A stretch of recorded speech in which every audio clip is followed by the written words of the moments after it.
Welcome to our channel. Today we how to configure Chakra UI with dark mode and tokens step by step clearly. Begin by opening your project where you want to configure Chakra UI. Make sure you have Chakra UI and its dependencies installed.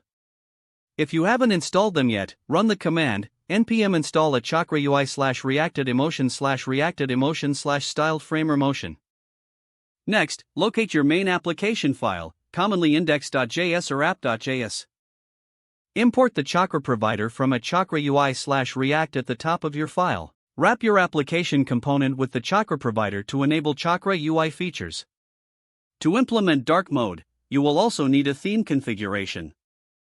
Import extend theme from a Chakra UI/React to customize the theme. Create a theme object using extend theme.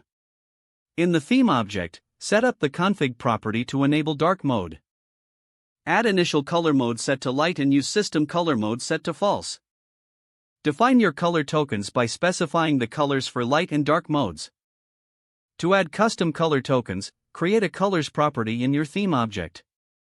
Inside colors, add your desired color palette for both light and dark themes. We'll create a simple primary color token for demonstration. Specify a primary color for the light mode and a different one for the dark mode. Now, import the theme into your Chakra provider. Pass the theme object as a prop to the Chakra provider. Save your changes and start your application. Open your browser and inspect the application to ensure Chakra UI is rendering properly. Next, test the dark mode feature. You can add a toggle button for users to switch between light and dark modes.